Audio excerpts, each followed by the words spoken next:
They told me never to stop on Highway 70 at night. Not because of thieves, not because of snow. Because sometimes, when the fog crawls low and the CB dies mid-sentence, something else climbs into your truck. I've hauled every kind of load in 25 years. Steel, cattle, medical freight. But what I carried that night wasn't supposed to be alive. It whispered my name from the back of the trailer before sunrise, and I swear to God, I heard my own voice answering it. Want to know what really happened out there? Stay with me till the end. Hit that subscribe button, drop a like, and don't blink. The truth behind this run will make you kill the engine and listen. Snow came down over the New Jersey Turnpike, like someone upstairs had sworn to quilt the lanes shut before dawn. In the cab of my old Volvo, the heat blew dry and steady, and the windshield creaked where warm air met the cold. I held the rig on the shoulder near a row of warehouses that sat back from the river, boxy and anonymous, the kind of buildings that never made the news unless they burned. I'd shown up early, as always. On the road, being early is like carrying an extra spare. Nobody thanks you for it. But when things go wrong, it keeps you alive. My phone buzzed. Gus Dispatch, the screen said.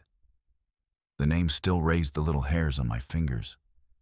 I'd known Gus back when rates were fair, when a dispatcher wasn't a middleman for someone else's secrets. Evan, he said, voice pulled tight like a ratchet strap.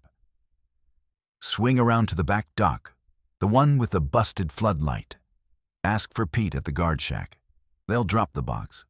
Customers fidgety, no questions, no stops, radio quiet. Evening to you too, I said, watching vapor drift off the river. We ever done it any other way? Times were different, he said too quick. A rustle on his end, a murmur I couldn't place. Maybe a woman's voice in a room full of equipment. Money's good, and I mean good. I'll be square with you. My slice is real, but so's yours. Don't think I'd feed you to the wolves. What's the freight? Biomaterials, he said. And then, like he knew the word was a joke, nothing hazardous. Paperwork's in order. You're running west on 80 to a private research facility outside Casper, Wyoming. You roll tonight. Client wants darkness, less gawking. Casper? I said. In this snow? Wyoming DOT says plows will catch up by first light. You're old school. You know how to float a winter grade? He hit the line with a bit of honey. You're my guy for weather, Evan. Flattery's the cheapest fuel on earth, but I let it warm me for a breath. I hung up and looked at my eyes in the rear view. Tired, wipe-marked, the face of a man who'd been doing this longer than my kid has been alive. 40-something and change. I remembered my first run to Amarillo, a kid with a mouth, thinking the highway was freedom and the tractor a suit of armor. Turns out armor gets heavy. Debts gnaw. Child support chews the quiet out of your evenings. My ex and I communicate through lawyers, and our boy Theo answers me in yes-no texts that land like coins on a closed casket. Some of that's on me. Not all, but enough. Biomaterials, I said to nobody, tasting the syllables. I'd hauled vaccine totes, lab fridges, even a pallet of orchids that made the trailer smell like spring. This word carried a thin shadow I didn't like. I turned the key. The Volvo, older than it looked, coughed awake and settled into a purr that was more cat than machine. On the road, I talked to the truck more than I talked to people. I have better luck that way. I slid off the shoulder and circled the warehouses. A guard with a gray ponytail stepped out of a boxy booth that smelled like stale coffee. He had the kind of posture men get when they've stopped believing in chairbacks. Pete? I asked, leaning down. That's me. He stamped his boots. You're our Wyoming rider. Papers? He scanned my license and bills with a handheld. The printed load doc looked ordinary. Seal number, lane notes, a blue hand icon stamped beside a list of handling requirements. Dry, quiet, no rapid pressure shifts, no inspection stops unless mandated. Somebody had spent real time with a lawyer. "Listen," Pete said. Voice lower now, breath fogging in a steady cone. "I didn't tell you this, but the box gets a numbered seal. You don't touch it. They want silence in the trailer, no banging, no sudden braking, no music cranked back there. If anything's off, call the number on this card." He slid me a cheap business card with a number and no name, cut crooked, as if with school scissors. "What is it?" The question came out because that's how you play your part, even when both of you know the answer is theater. "I'm security," he said. "I don't know. You shouldn't either." The forklift whined, and a 40-foot container crawled out of the dark. I backed in, all mirrors and breath and timing, the fifth wheel clacking home with a sound I'd felt in my bones since I was 20. Locks slid, chains clinked, the seals snapped, a small metallic pop that felt larger than it should have. The box wasn't standard. Along the upper edges ran 2 slit vents patched with fine mesh. Near the floor, a white label with faint block letters and a blue hand icon half peeled by cold. I looked away. Pete gave me that last half step back that means prayer in every language. "You'd have an easier time in sunlight," he said. "Orders night," I said, "and night keeps the lanes calm." "Calm," he echoed. "Ain't always friendly." He lifted the gate. "Go with God." My church is asphalt and torque, but I nodded and let the truck ease into the snow. Newark sank behind me. The turnpike unspooled south and west. In the mirrors, the container sat black and dumb. A box that could have held anything, could have been empty, could have been full of ghosts. "Biomaterials," I said under my breath, like a password I wasn't sure I believed in. Radio on. I picked a late-night host whose voice could tuck a person under a blanket. She was talking about winter constellations, how sailors used to find their way by the same pinholes we throw names at. Stars belonged to no one, which made them honest. I thought of Theo. He'd be sleeping, junior year, face changing faster than his mind could catch it. The last time we sat across from each other in a diner on Route 1, he asked me if I liked my life. I didn't answer well. I promised myself I'd call him by morning. Promises are cheap at night. They cost in daylight. The city bled into exurbs and then into black. Inside the cab, the smell was old plastic, day-old coffee, a hint of ozone that winter brings when the air is clean enough to ring. The truck and the dark reached their usual agreement, and with that, my breathing leveled. A Shell station rose ahead, bright as an aquarium no one visits. I usually pull for tea or a bathroom I don't have to apologize to. Tonight, I stayed in my lane. The fewer eyes that count your axles, the better. A text from Gus buzzed on the dash. "Don't play hero. Keep it moving. Pays at delivery. If weird, call the card." I closed the screen. Heroes die at the first off-ramp. The rest of us make the next way station and keep the log straight enough to pass a glance. I took 80 past the split for the Delaware water gap. Pines pressed close enough to brush. Somewhere between the heater's sigh and the tire's whispering slush, a sound skated into the space behind me. Not wind, not the trailer's usual flex and settle. A breath, heavy, damp, living. I feathered off the throttle without meaning to. Listened. Only the truck. I smiled at myself. Sleep debt throws sounds like a ventriloquist. Hands back to 10 and 2. Mile markers counting the night. Pennsylvania opened like a cold stage. Snow eased to glitter. A mom-and-pop truck stop blinked out ahead, an oasis with a bad coffee reputation and trout on the wallpaper. I rolled past. Nobody needed to ask what was in my box. Nobody needed to say, "What's that sound?" The phone lit with a call from an unlisted city number. I answered because men like me are wired to say yes when unknowns knock. "You're rolling," the voice said. Flat, no accent I could pin, gender sanded down to utility. Keep your communications minimal. Do not answer any men besides the number on the card. Follow the map you were given. Avoid unnecessary stops. Your documents will carry. Do not invite scrutiny. If you hear anything unusual, ignore it. It's a property trait. "Who is this?" "Client," the voice said, and hung up. I stared at the blank screen a beat longer than the moment needed. I'm a grown man, not some rookie on his first Chicago run, but something cold crept down my back and took a chair. The cab settled. The Volvo hummed like a content animal. The world thinned to a ribbon of lights and frost.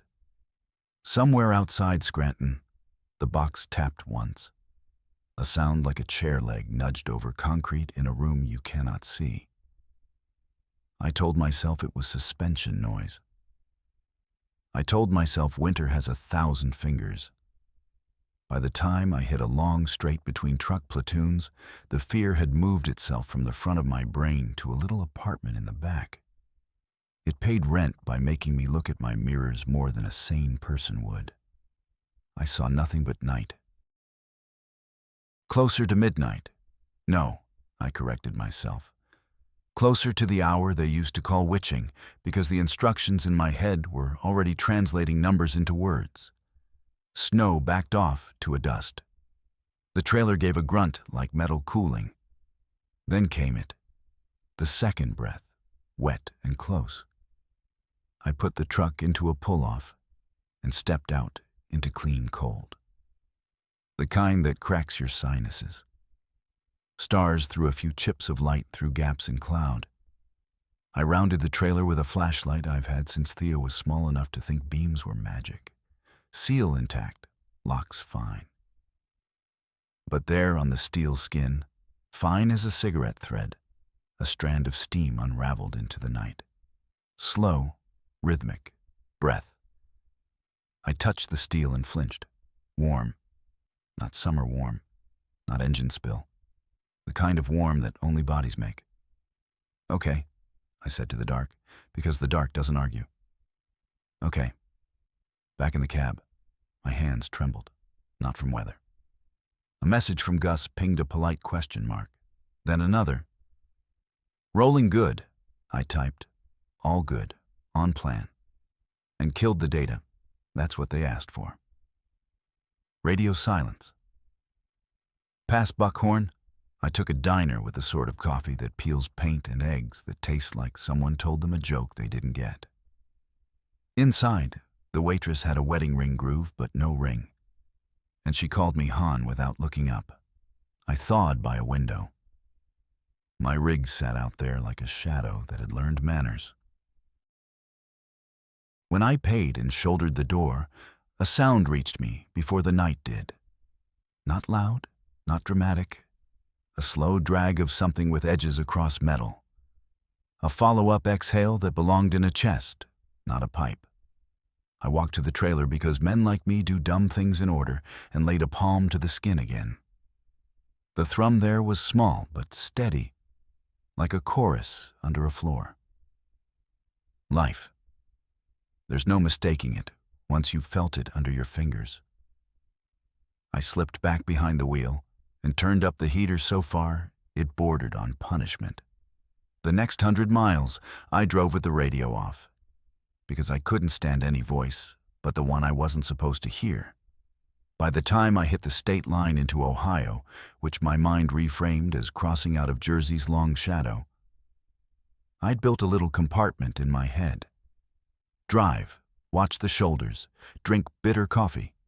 Ignore the living thing behind me because money and threats and the fact that sometimes grown men choose the wrong. The compartment held until a trucker with a red beard and a laugh like a dropped toolbox shared a smoke with me at a fuel island near Youngstown and said, "Buddy, your box is scratching.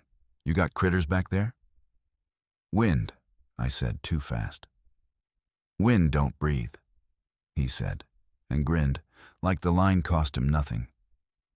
I rolled out with my jaw clenched and my hands gentle. "Wind doesn't breathe. The thing in the box did." Every so often it dragged air in like it hurt. Every so often it let a low, tired rumble out, the kind of noise you make when sleep can't find you. I drove deeper. Past midnight, another old word for it, because I had promised myself not to throw digits around in my skull. Past the hours when the dispatchers finish their beers and the state troopers nurse their coffee and the kids in the back of their parents' SUVs finally go sweet and quiet. The living in the box behind me shifted. The metal chimed once at a corner. "Drive," I told myself. "Don't think." The highway obeyed, long and blind and dumb. And underneath the motor and the winter and the stories I'd told to keep myself from listening, the breathing kept time. Not angry, not mean. Just there. I didn't know then that the breathing would get a voice, that it would drown out the radio and the invoices and the what-ifs. For that first night, it was only a directionless ache in the air. And I, a man who'd hauled everything from frozen chickens to high-end medical scanners, put my head down and did the one thing I've ever been any good at. I kept it between the lines and pointed west. Morning came slow, gray, and suspicious. The kind of Midwest dawn that never really wakes up. I'd made it clear into Indiana by the time the first hint of light touched the clouds, like someone dimming up a bulb that didn't want to shine.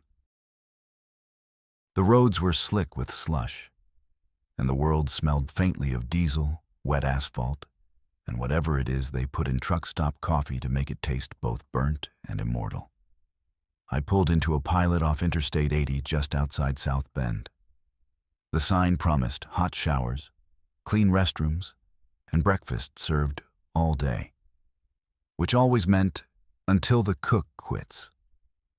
I parked my Volvo at the edge of the lot, away from the convoy rigs, where nobody could see the seal on my trailer too well. The cab heater had fought hard all night, but it couldn't stop the chill that had settled behind my ribs. That breathing, that steady, low sound, it hadn't come again since Ohio. Maybe the cold had tricked me. Maybe I'd been too long without sleep. I wanted to believe that. Inside, the air was thick with bacon grease and bad country music. I slid into a booth by the window and ordered black coffee and a stack of pancakes. The waitress had Kendra stitched on her name tag in red thread and the look of someone who's seen too many sunrises through a glass door. "You been on the road all night?" she asked, pouring me a mug without waiting for an answer. "Yeah," I said, "heading west." "Lot of that going around?" She grinned without warmth. "Weather's supposed to get mean past Des Moines. Might want to hole up for a bit." I nodded, but I wasn't planning to stop. The paperwork said no delays, and the voice on the phone, the one that didn't sound like it belonged to anyone human, had told me to keep rolling. I ate fast. Every bite turned to paste before it reached my stomach. Halfway through, a sound shivered the window, a long metallic creak from outside. My eyes went to the lot. The truck sat where I left it. Snow dusted the fenders. Nothing moved. But I could have sworn I saw the trailer rock once, just a breath's width, like something inside had shifted weight. I paid and left a few extra bucks, superstition more than generosity. Back in the cab, I sat a while before turning the key. My reflection in the windshield looked 10 years older than yesterday. When the Volvo started, the radio came alive with static and half a weather report. Warning extended for the Central Plains region. High winds expected. Travelers advised to. The rest was noise. Then, buried in that static, a whisper. Soft, deliberate, and wrong. It wasn't a voice exactly, but it had shape, rhythm. My hand hovered over the dial. For a second, it almost sounded like it said my name. I shut the radio off. By the time I hit Chicago's outer belt, the sky had turned the color of old aluminum. Freight traffic thickened, reefers, flatbeds, container doubles.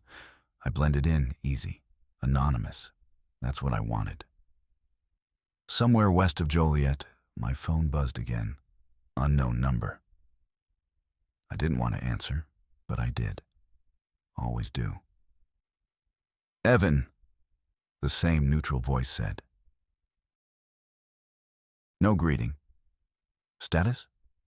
Rolling steady. Weather holding. Any issues with the container? No. A pause. I could hear faint hum on the other end, like machinery far away. Maintain speed. You will receive updated coordinates before Omaha. Do not deviate. Do not allow inspection. You will be compensated for discretion. The line clicked dead. I tossed the phone onto the passenger seat and stared at it. Compensation was good, sure. But good pay never comes clean. Gus had thrown me runs before, ones that danced near the line but never crossed it. This felt different. Like there was a line I hadn't seen yet, and I'd already stepped over it. Hours passed. The road flattened into Iowa's endless white. Silence settled, broken only by the rumble of tires and the ticking of the dash heater. I told myself again that the sound I'd heard, that breathing, was just the trailer flexing in the cold. Steel contracts, expands, moans a little. Normal physics, nothing living back there. Then, right as I passed a rest area near Davenport, something thumped inside the trailer. Sharp, heavy, followed by a sound that made my scalp tighten, a scrape like nails across metal. I jerked the wheel just enough to correct, breathing hard. Another thump, then nothing. I slowed down, checked the mirrors. The trailer was steady, seal intact. Snow blew off the roof in little ghosts, nothing more. Biomaterials, I muttered. Right. By mid-afternoon, I pulled into a way station near Iowa City, heart hammering. I didn't need the scale. My manifest said exempt. But the red light flashed anyway. I rolled forward, handed my documents to the trooper behind the glass. He was young, clean-cut, too polite. Morning, sir. What are we hauling today? I hesitated a second too long. Medical supplies, I said. He scanned the bill, frowned at the blue hand icon. Private contractor, huh? That's right, for a lab out west. He nodded slowly, eyes flicking between me and the trailer. For a heartbeat, I thought he might ask me to open it. But then his radio squawked, sharp and urgent, a car wreck somewhere down the highway. He waved me through. You're good. Drive safe, sir. I pulled out with my pulse in my throat. When I checked the mirror again, I caught something, just for a blink, pressed against the inner seam of the trailer door. Pale. Human-shaped, maybe. Then gone.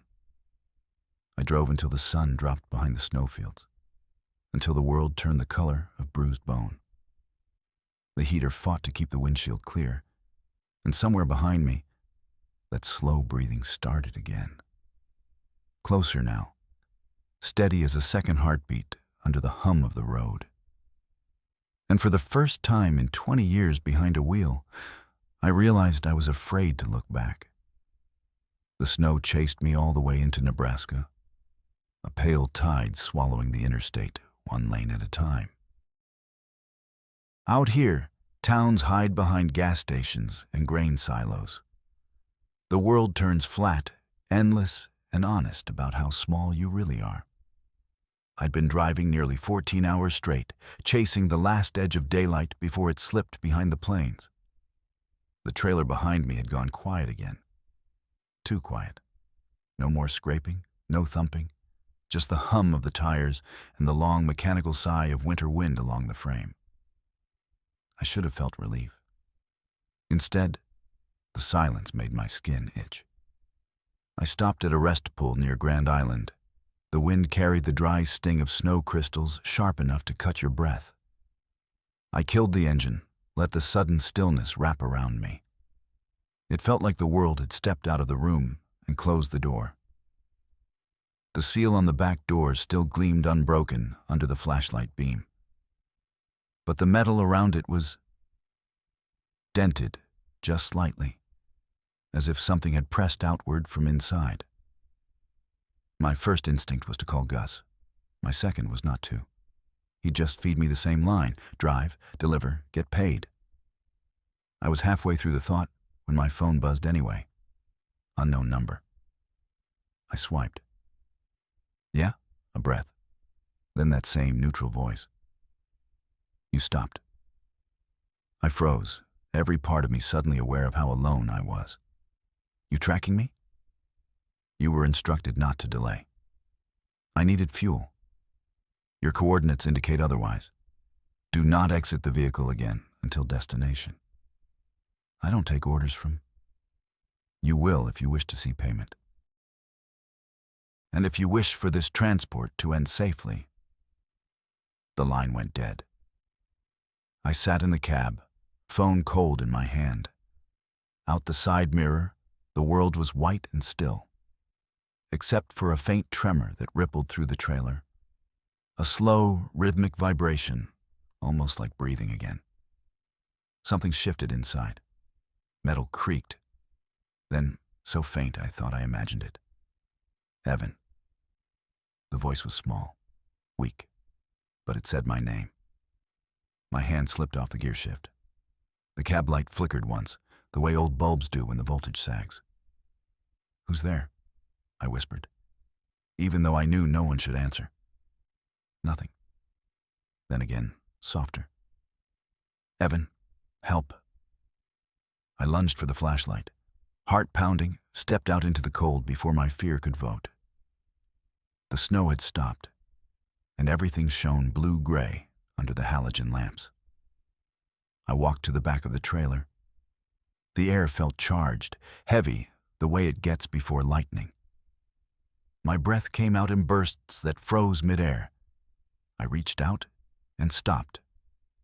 The seal was intact, yes, but frost had formed around the metal in a strange pattern. Concentric rings, perfect circles spreading outward like ripples on a frozen pond. Inside, something scraped the floor again, then silence. I backed away slowly, got back into the cab, locked the doors, a stupid reflex, but it made me feel less naked. I fired up the engine, headlights cutting through the snow haze, and got back on the road. If there was a person back there, they'd be dead soon without air. If it wasn't a person, I didn't want to know what it was. The highway stretched endless. My knuckles were white on the wheel. I needed a voice, any voice, to break the fear. So I turned the radio back on. Static. Then a whisper cut through, low, muffled, and too close. Evan, you shouldn't have looked. I slammed the radio off, but the whisper kept going. Soft, under the hum of the tires, threading through the static in my own head. I passed a green sign. Sydney, 60 miles. 60 miles to a motel, a shower, maybe a full hour of not thinking about what was in that trailer. I told myself I'd stop there, just a night's rest. I'd check the load at dawn, decide what to do then. But something about the voice kept looping in my skull. Not the words, the tone.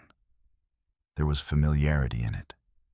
The way it said my name, careful, hopeful, the way my son had said it the night before his mom left for good. I shook the thought off hard. Fatigue plays tricks. Still, when I hit the outskirts of Sydney, I didn't stop.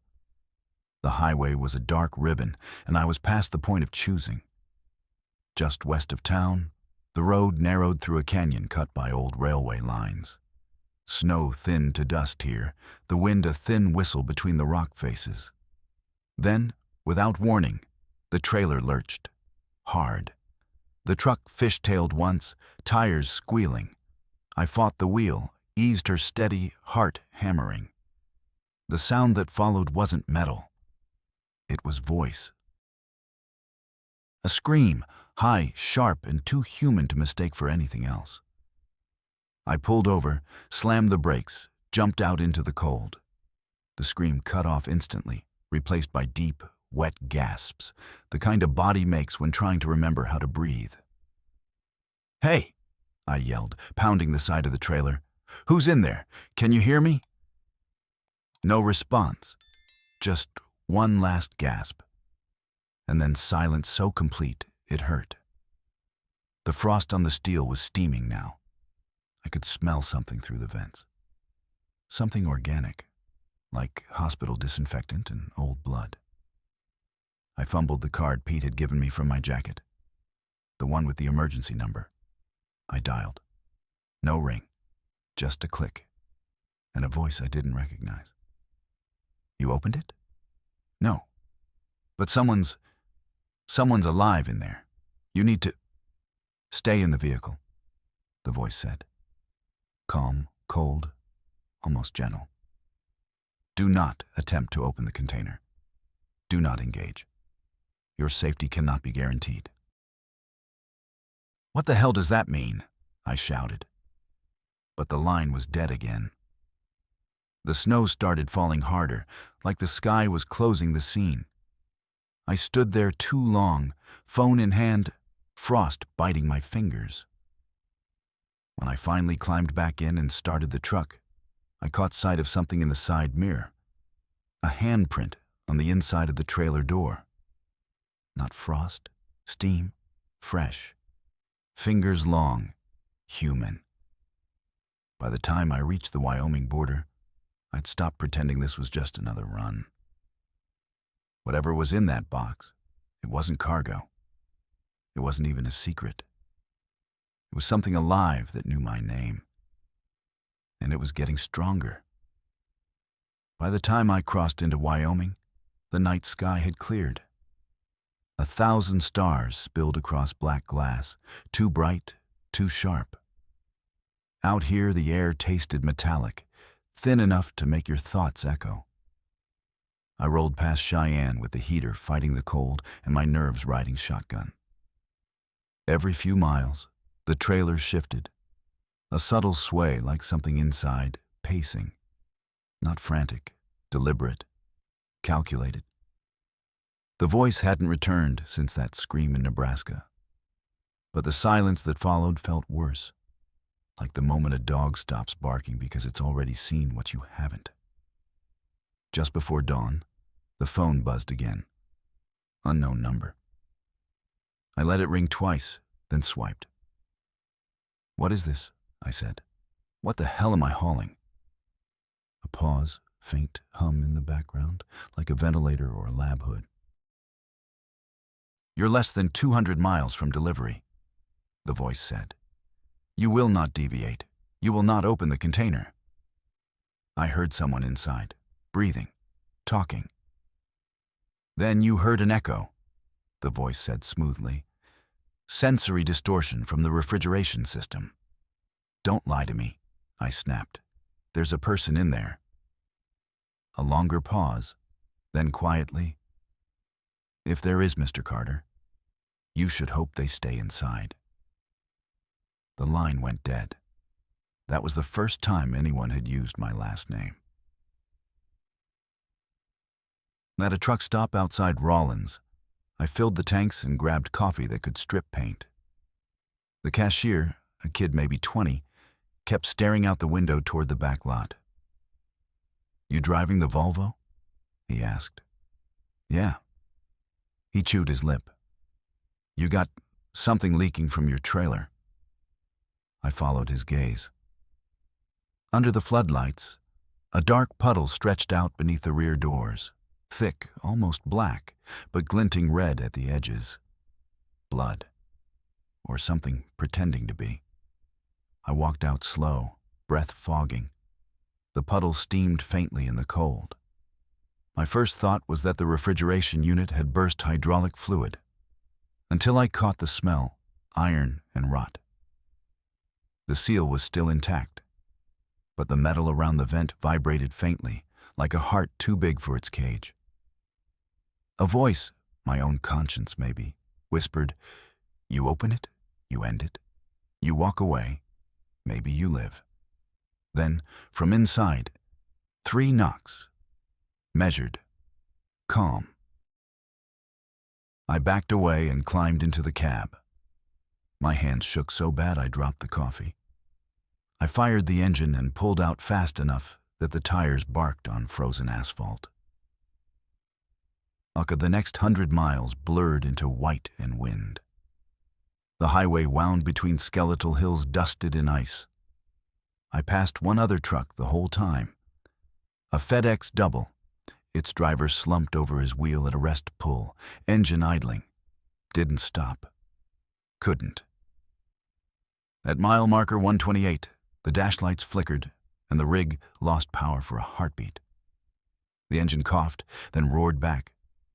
But in that instant of dark, I heard it again. Evan. Soft. Inside the cab this time. I whipped my head around. Empty passenger seat, nothing behind me but shadow. The whisper came again, nearer my ear now. "You shouldn't be afraid." I slammed the brakes. The trailer groaned, metal screaming in protest.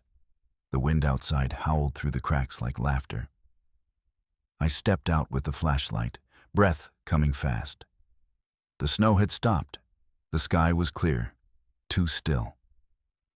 I circled to the back, light beam trembling. The seal hung half loose. It hadn't broken completely. But it was stretched, the metal twisted outward, like fingers had pried from within. A hiss of cold air poured out through the vent. Steam curled around my boots. Something moved inside. A shadow against shadow, taller than any man, fluid in its motion. For a split second, I saw eyes. Too pale, too wide. Then a voice, not the whisper, not mechanical. A human woman's voice, raw and shaking. "Help me." The flashlight slipped from my hand and died in the snow. I ran. Back into the cab, door slammed, lockdown. My heart hit double time. The truck behind me thudded once, then twice. Then silence. Then, from the trailer, a long, drawn-out breath. The dashboard GPS blinked, new coordinates. They weren't the lab outside Casper anymore. They pointed north, deep into the mountains. The text below them read, "Emergency reroute. Containment compromised." I stared at the screen until the letters blurred. Somewhere behind me, metal screeched. The sound of something heavy shifting its weight. I did what I've always done when fear and duty collide. I put it in gear and drove. The sun finally broke over the ridges, pale and cold, lighting the snow into mirrors. My hands were numb, my mind raw. But the truck rolled true. Behind me, the box rattled once, and then went still again. I thought maybe it was over. Until I saw the first smear of handprints, bloody, elongated, dragging down the inside of the rear window of the cab. And one word scrawled in red across the glass from inside. "Listen." The message stayed on the glass the next 50 miles, the word "listen" bleeding thin under the frost. I tried not to look at it. Every time my eyes caught the red streak, the truck seemed to hum a little lower, like the engine itself understood what I was ignoring. The reroute coordinates led me off the main interstate, north into the mountains. The road narrowed to 2 lanes, the kind that snake between cliffs and disappear in snowdrifts when the plows give up. I drove slower, the tires whispering against ice. The GPS arrow pulsed, pointing deeper into nowhere. I'd stopped believing this was about delivery. Someone had changed the plan. Someone who knew what was in that trailer and how far it had come. But there was something else gnawing at the back of my mind. Why did it know my name? A memory surfaced. Theo, at 8 years old, sitting cross-legged in the sleeper berth on a summer run to New Mexico, tracing constellations on the cab ceiling with a flashlight. He'd asked, "Do stars talk to truckers, Dad?" I'd laughed then. But now, rolling through the dark bones of Wyoming, I wasn't sure laughter could keep anything away. At a rest area half buried in snow, the GPS froze, blinking signal lost. I climbed out to check the antenna, the cold punching through my jacket like a blade. Silence hung everywhere. No engines, no wind, just the slow hiss of air leaking through vents. Then I heard it. A rhythmic tapping, faint, metallic. Coming from the trailer, not random. 3 beats. Pause, 2. Pause, 3 again. Morse. I didn't know much, but enough from old CB days to catch the pattern. It spelled HELP. I backed up until my boots hit the snowbank. "Whoever you are," I shouted, "I can't open it. They'll kill me if—" The last word froze in my throat. From inside came another tap, slower now. PLEASE. I pressed my ear against the steel. The metal throbbed with faint warmth. Beneath it, a whisper. A woman's voice, broken by gasps. "Evan, please. They're not what you think." "Who are you?" I whispered. "They used my DNA. They used yours too." That stopped me cold. "My what?" "They said transport only. Said you wouldn't know. You have to—" The rest dissolved into a sound that wasn't human, a wet, low growl that vibrated through the walls. Then a scream, cut short. I stumbled back, breath ragged, slipped on ice, caught myself on the bumper. The handprint on the cab window was gone. In its place, frost had drawn a crude spiral. 5 loops, precise, deliberate. Somewhere above the mountains, thunder rolled though the sky was clear. I climbed into the cab and hit the ignition. The headlights flickered once, then died. The dash went dark. Every system on the truck shut down like someone had pulled its heart. Through the windshield, the snow glittered with faint green light. It pulsed, faint but real, crawling up from under the trailer like static come alive. My phone vibrated, screen lighting with a single message: "Do not listen." Before I could process it, another message appeared beneath. "Listen." The 2 texts flickered back and forth, faster, faster, until the screen went white. Then the radio, though turned off, whispered, "Evan, it's Theo." My blood went cold. "That's not funny," I said aloud. But the voice kept going, my son's voice, clear, trembling. "Dad, please, help her. They lied to both of you." The radio hissed, went silent. When the power came back, the GPS had a new line traced northward, thick red, pulsing like a heartbeat. At its end, a dot labeled Fort Valor Research Compound. I'd never heard of it, and I've been everywhere. And I started the engine. Whatever this was, it wanted me there. And against all reason, a part of me wanted to go. As I drove, snow thickened, wrapping the world in white noise. Every few miles, the CB crackled, though no one was broadcasting. Sometimes It was my own voice echoing back half a sentence late. Sometimes a woman's sob. Once, at a curve near a frozen river, I caught movement in the mirrors. A figure walking alongside the trailer, barefoot in the snow, head tilted like it was listening. When I braked, it vanished. Hours later, the road ended at a chain-link gate rimed with ice. A sign half buried under drifts read, U.S. Biotech Division, Fort Valor, authorized vehicles only. The padlock was gone, chain broken. Inside, the lights of the compound flickered like dying candles. And in the rearview mirror, the trailer door flexed once, twice, then split down the center with a sound like tearing bone. I killed the engine. From the shadowed gap, steam poured out in waves. A hand emerged first, pale, trembling, covered in veins that glowed faintly blue. Then a face, gaunt but unmistakably human. She looked at me, eyes wild, voice raw. Evan, they said you wouldn't come. Who are you? I asked. But I already knew, because she looked exactly like the woman I married 15 years ago. And she hadn't aged a day. For a few seconds, the world stopped breathing. The wind went still.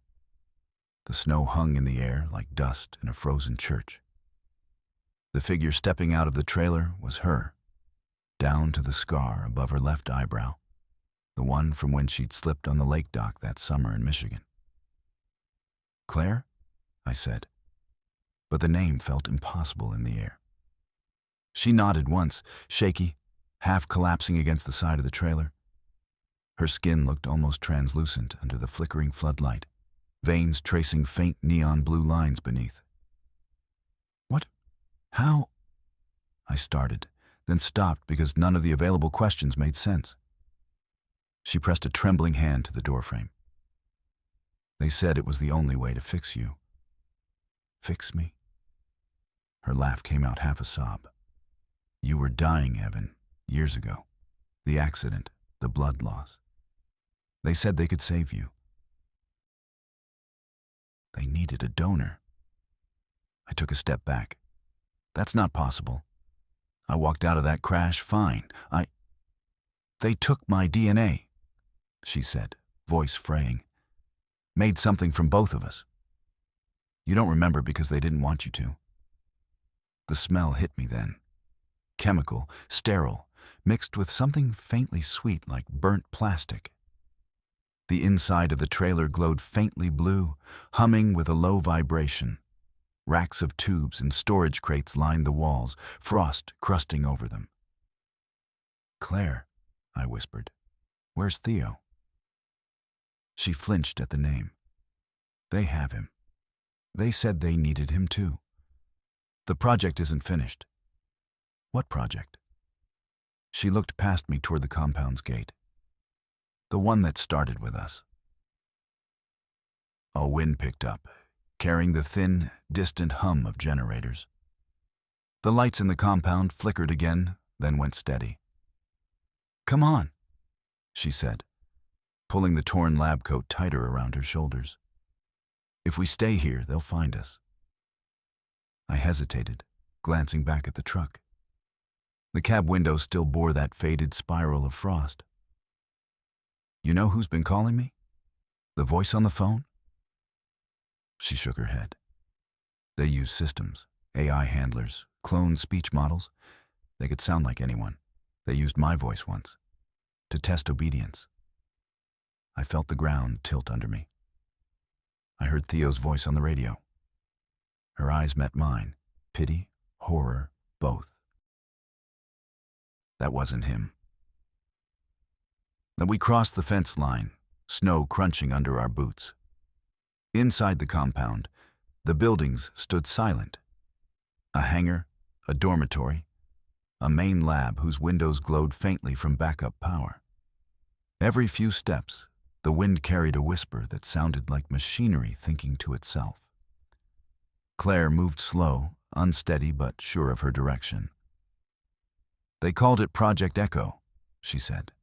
They wanted to grow synthetic memory tissue, neural architecture that could store identity patterns, like cloning consciousness. I stopped her with a hand on her arm. So, what's in that trailer? What are you? Her lips trembled. I'm not sure anymore. I remember being me, our house in Jersey, Theo's 5th birthday. But I also remember things that never happened. Snow in the desert, voices that call through wires. You're not real, I said quietly. She flinched like I'd struck her. Then why do you still love me? Inside the main building, the air was colder than outside. The halls were lined with lab doors, most broken open, papers scattered like leaves. We passed through a room filled with shattered glass tanks. Inside them, human shapes half-formed, frozen mid-motion, faces blurred like unfinished sketches. Claire touched one gently. They were learning to grow empathy, she said. Turns out empathy doesn't like being engineered. A monitor on the far wall flickered to life as we passed. Static first, then an image. Grainy security feed of the loading bay, the trailer, my truck, and behind it, another vehicle pulling in. Headlights bright, black SUV. They found us, she whispered. Then we ran. Down the hall, through a door marked Containment Level 3. The air grew warmer, charged. A low pulse echoed through the floor. I realized it wasn't machinery. It was a heartbeat. In the center of the room stood a glass cylinder the size of a grain silo, filled with pale liquid. Inside floated a shape, humanoid, motionless, wrapped in wires that fed into its spine. It looked like me. Claire stepped closer.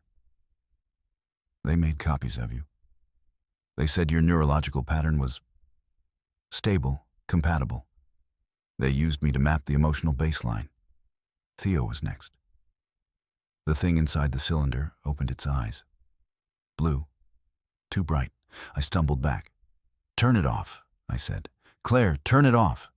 I can't, she whispered. It's awake. On the speakers overhead crackled, filling the room with that same neutral voice from before. Mr. Carter, it said, you've completed your delivery. Please remain where you are. The subject has been contained. Claire grabbed my hand. They'll erase you next. The one in there is meant to replace you. The floor trembled. Cracks ran through the cylinder glass. The figure inside pressed a hand to the wall, leaving streaks of blood or fluid. Run, Claire said. I hesitated a heartbeat too long. The glass shattered. Liquid exploded across the room, hot and stinking of ozone. The alarms began to scream. The figure stepped out, dripping, blinking like a newborn in pain. It looked at me. It smiled. Evan, it said, in my own voice. The sound of the alarm was less a noise than a vibration that drilled straight into bone. Red lights pulsed along the ceiling. Steam rose from the shattered cylinder, catching the flashes in stuttering bursts. The thing that looked like me, same face, same height, same scar near the chin, stood in the spreading puddle of fluid. It breathed in, slow and deliberate, like learning how lungs worked. Claire yanked me backward behind an overturned lab table. Don't move, she whispered. It's still calibrating. Calibrating? I hissed. That's me. She shook her head. It's what they built from you. It's empty until it decides who to be.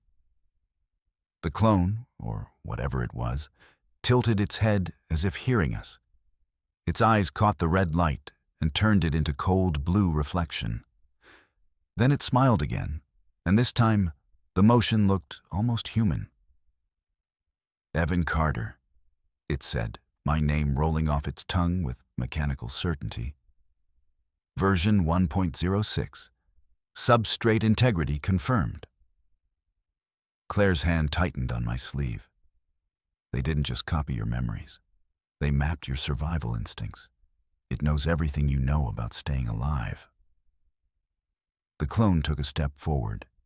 Bare feet slapped the tile, leaving streaks of blue-black liquid. "I remember," it said, voice calm, steady. "The turnpike at dawn. The diner on Route 1. The child who doesn't answer your calls." I froze. "You stay away from my son." It smiled wider. "He's already part of the sequence." The room shuddered as the security doors began to close, metal slabs sliding down from the ceiling. Claire pulled me toward the far exit, shouting over the alarm. "There's a service tunnel under containment. This way." We sprinted past the shattered glass and through the narrow corridor. Behind us, I heard footsteps, measured even, deliberate. "He's following," I said. "It won't stop until it replaces you." We reached a maintenance hatch bolted into the floor. Claire punched a code into the keypad, hands trembling. The lock clicked, and we dropped into darkness, the tunnel below smelling of rust and disinfectant. A dim red emergency light flickered along the passage. The echo of our boots sounded like we were walking inside a metal throat. "Where does this go?" I asked. "Backup generator building, half a mile east." "And then what? We just drive away?" She glanced at me, eyes hollow. "You can't drive away from something that's coded to find you." Halfway through the tunnel, we heard metal above us groan and split. Then the sound of something crawling, not walking, along the ceiling vents. Claire stopped. "It's using the duct system." I looked around. "There's no cover." The vent above us buckled, and the clone dropped through, landing in a crouch between us. Its skin was drying now, color almost normal, but the veins still pulsed blue beneath. "Stop!" I shouted. "You don't have to do this." It straightened, head cocked, curious. That's what the last one said. Then it lunged. I swung a steel pipe from the floor, catching it across the jaw. It staggered, surprised, not hurt. Its smile never broke. "Pain receptors. Active. Excellent." Claire grabbed a fire extinguisher and blasted it in the face. A hiss of white filled the air. "Run!" she yelled. We tore down the tunnel, half blind. Behind us, metal clanged as it followed. I could feel its breath close enough to chill the back of my neck. We reached the ladder at the tunnel's end and climbed. Claire first, me after. The hatch above gave way to open air, bitter cold and blinding with snow. We stumbled out into the yard behind the compound. The wind tore at our faces. I looked back down, no movement, just silence. Then a hand, my hand, reached out from the darkness below and grabbed the ladder rung. "Go!" Claire screamed. I slammed the hatch shut, twisted the manual lock, and pulled her away. We ran toward the generator building. The wind screamed around us, drowning the sound of pursuit. Inside the small steel shack, the lights buzzed weakly. Old control panels lined the walls, half of them dark. Claire collapsed against the far wall, coughing. "We can't outrun it," she said. "It's built on your instincts. You'll do something predictable, and it'll know." I leaned against the console, breathing hard. Then maybe I stopped thinking like me. She looked at me, eyes bright with fear and something else. Hope, or maybe despair. "There's a failsafe. Every clone has a feedback implant. You can overload it if you know the activation code." "You know it?" She nodded slowly. "It's tied to your memory signature. I couldn't access it, but maybe you can." The door shuddered then, metal bending inward. A crack split down the middle. I grabbed the nearest panel, flipping through switches. The system hummed alive, screens blinking. What do I do? Claire pointed at the input console. It'll ask for a phrase.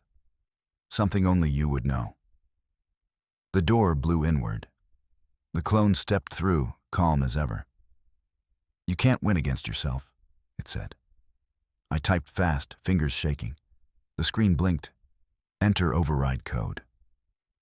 What phrase would stop me? What would only I remember? Then it hit me. Theo's voice, from a lifetime ago, whispering from the sleeper berth. Do stars talk to truckers, Dad? I typed, they talk if you listen. The screen flashed green. The clone froze mid-step. Its eyes widened, blue light flaring, then cracking like glass. It looked at me once more, voice trembling. I only wanted to finish the road. Then it collapsed. Silence filled the room again, broken only by the slow tick of cooling metal. Claire sank to the floor, sobbing quietly. It's over, she said. You stopped it. But I wasn't so sure. Outside, the snow glowed faintly blue. From somewhere deep under the compound, the generators hummed. And through the hum came a whisper that wasn't hers or mine. Version 1.07. Initializing. The words version 1.07, initializing didn't echo through the speakers. They came from everywhere, through the pipes, the air vents, the walls, like the building itself was clearing its throat. Claire and I stared at each other.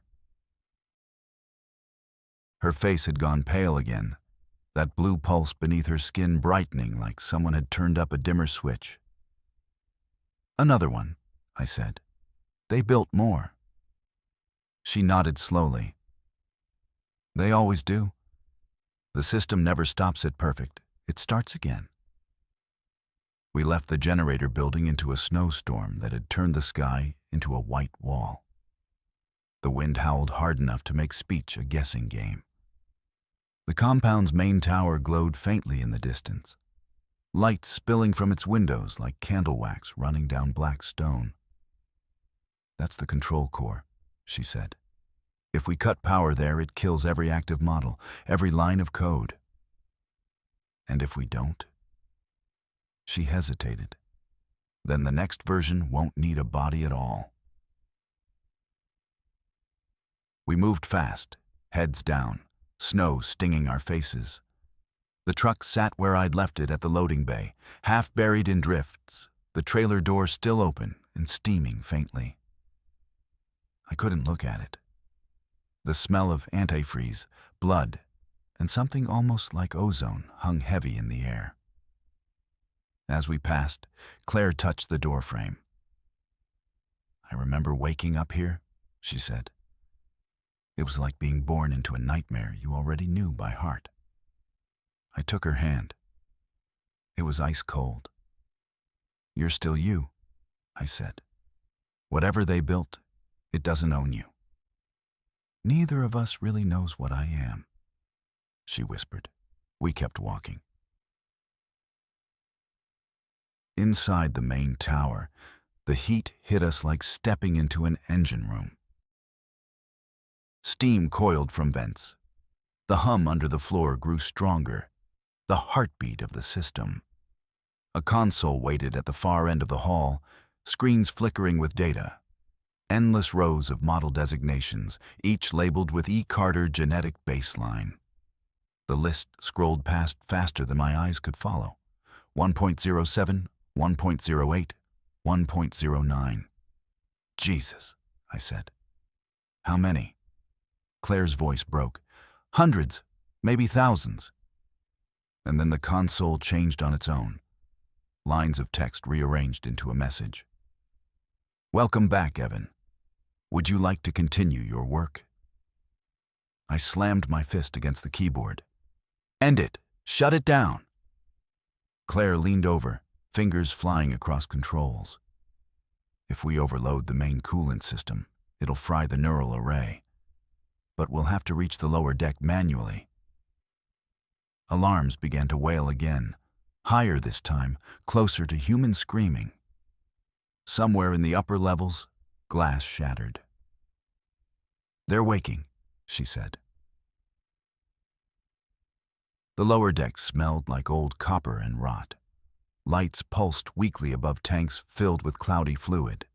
Inside each floated figures, some incomplete, some with faces half-formed, some looking almost right. Too right. Every tank had a label. E. Carter, revision 1.12. Status, stabilizing. One of them opened its eyes as we passed. "Help," it whispered, voice cracked like static. Claire's hands trembled. "We have to hurry." At the far end of the chamber, a heavy wheel valve marked "Coolant Override" gleamed red. She grabbed it, tried to turn. It wouldn't budge. I joined her, both of us straining until the metal screeched and gave. The lights flickered.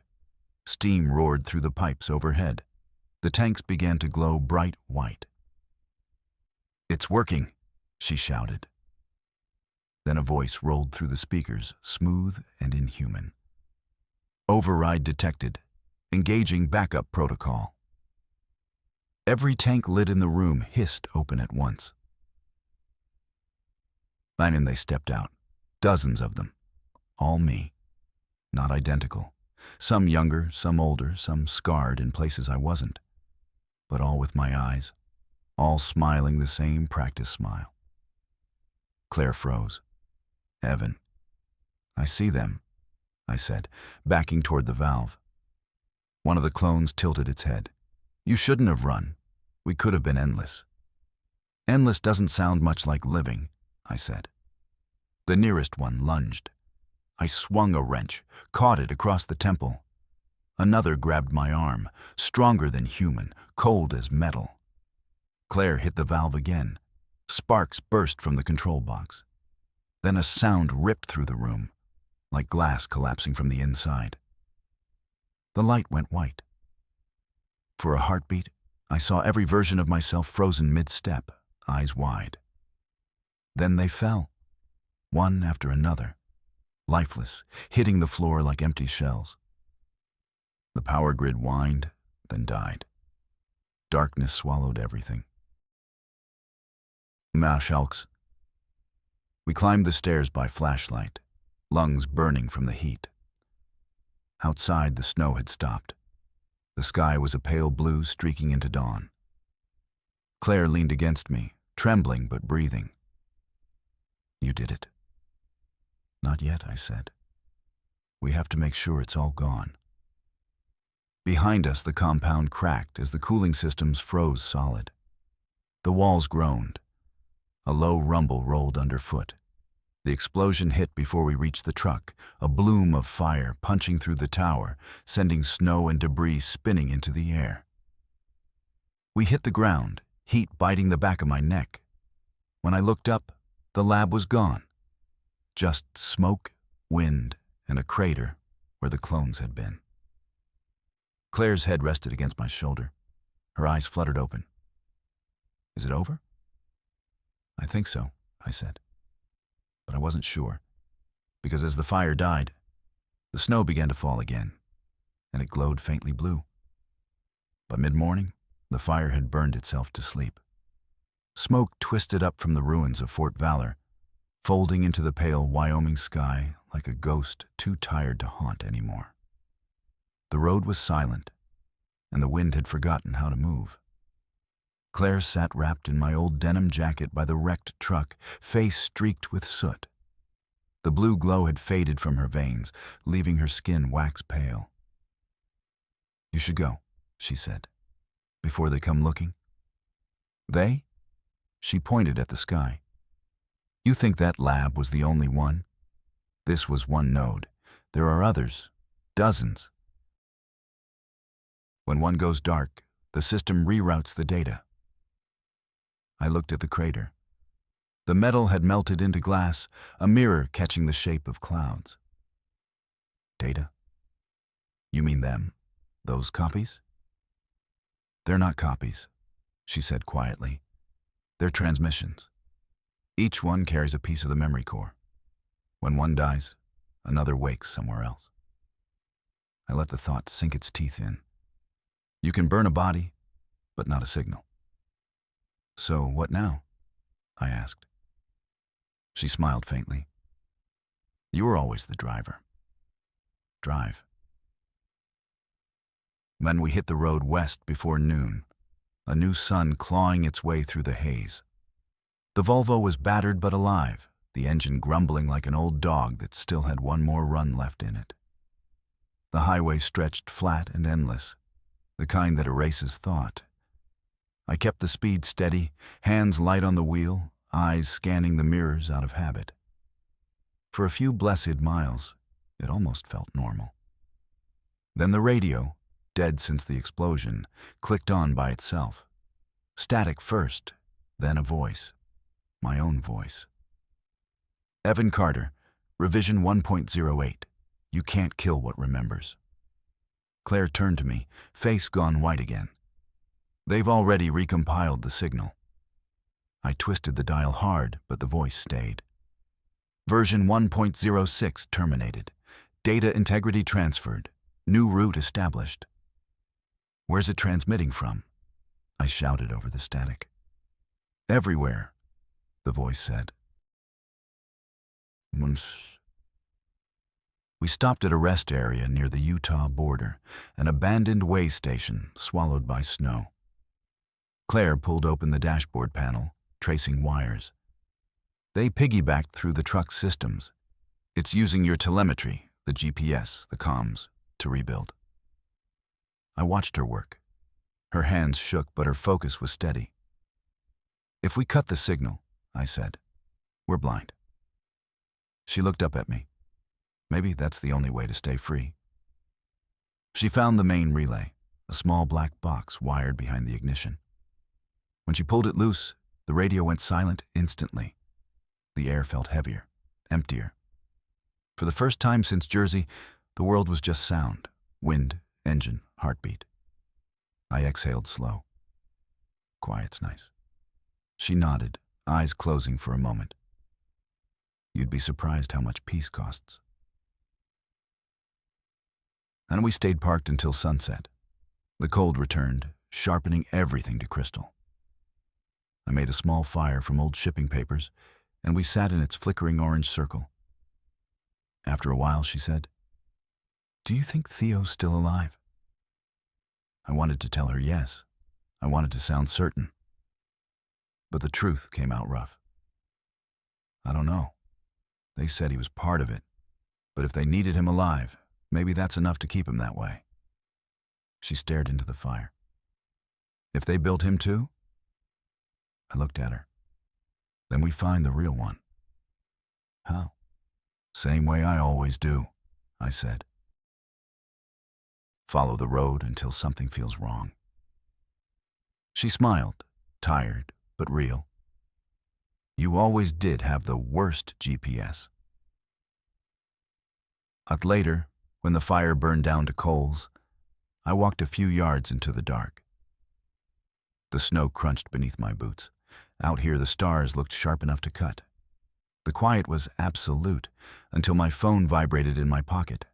No signal bars, no network, just one notification, incoming message, source unknown. I opened it. The screen filled with a single image. Theo, sitting at a desk, head tilted. Behind him, a sterile white room. His eyes glowed faint blue. Text appeared beneath the photo. Hi, Dad. They said you'd come. Follow the signal west. The image flickered once, then dissolved into static. Behind me, Claire whispered, What did it say? I pocketed the phone. We have a new destination. When we got back into the truck, the radio was still dead. But as I turned the key, I could have sworn I heard faint static under the hum of the engine, like a heartbeat buried in the wires. The snow started again, soft and silent, catching the headlights in silver streaks. Claire leaned against the window, half asleep. Where to? I looked west, where the mountains folded into dark. California, I said, where the signal's strongest. And maybe, somewhere in the white noise between frequencies, a father could still find his son. The road to California felt older than time. Every curve of it carried the ghosts of truckers, lost promises, and midnight bargains whispered between static and headlights. The Volvo hummed steady beneath us. Engine low, a heartbeat wrapped in steel. Claire slept most of the way, her breath shallow, her reflection caught in the side window. Half real, half light. I drove through Nevada's emptiness until the stars faded behind dust. Somewhere near Tonopah, the GPS, still unplugged, lit on its own. The screen bled white, then drew a single red line across the map. West, always west. Claire stirred beside me. They're calling again? I nodded. We answer this time. And by dawn, we reached the edge of the Mojave. The desert stretched endless, a glass sea under a bruised sky. Ahead, an old radar array rose from the sand. 5 rusted dishes leaning toward nowhere. The coordinates on the phantom GPS pointed straight there. We parked at the base. The air buzzed faintly like invisible bees. Claire's pulse was glowing again, faint blue under her skin. It's here, she whispered. The core frequency, the backup for everything they built. Then we end it, I said. She smiled, tired. You still believe endings are real? Or inside the control bunker, everything was dust and silence. A single generator thudded deep underground, keeping one system alive. On a cracked monitor, Echo Network active, Node California. And beneath it, another message appeared. User, E. Carter, connection requested. I touched the keyboard. The screen went black, then filled with blue static. Out of it came a voice, soft, young. Dad? Theo. I froze. Theo, it's me, are you? I'm here, he said, voice thin, metallic around the edges. They saved me. You shouldn't have come. Claire leaned forward. Theo, it's Mom. Can you see us? Static crackled, then his face resolved on the monitor. Older now, 16 maybe, eyes bright blue like hers when the light hit wrong. They said you'd destroy the system, he said. If you do, I'll disappear. My throat tightened. Where are you? In here, he whispered. They copied my consciousness. Said my body couldn't survive the transfer if you shut it down. He looked away. Behind him, shapes moved. Human outlines flickering through digital snow. All of us die. Claire's hand found mine. Evan, if you leave it running, it spreads. Every signal, every device. The network will become everyone. Theo looked back at me. Please, Dad, don't let me go. Now, for the first time in years, I didn't know how to drive forward. The keyboard blinked. Confirm termination, YN. I looked at Claire, at the woman who might be real, might not. At the child on the screen who was and wasn't ours. Maybe none of this is real, I said. She shook her head. It's real enough to matter. The wind outside began to rise, carrying sand against the walls like static hiss. The radar dishes creaked, pivoting toward the sun. The monitor flickered between Theo's face and the words, Echo spread, complete. Dad, he said again, voice breaking. Please. I closed my eyes. I love you, kid. And I pressed Y. But the world went white. No sound, no heat, just light that felt like memory dissolving. For a heartbeat, I saw every version of us. Me, Claire, Theo, alive, dying, starting over. like the universe was replaying its own tape one last time. Then everything stopped. When I opened my eyes, the monitor was dark. The blue glow beneath Claire's skin had vanished. She was breathing, slow and steady, finally human warm. Outside, the radar dishes had crumbled to rust. The desert was silent again. "Is it over?" she asked. "Yeah," I said. "Or maybe we just ran out of road." Mox, we left the bunker as the first sunlight burned over the horizon.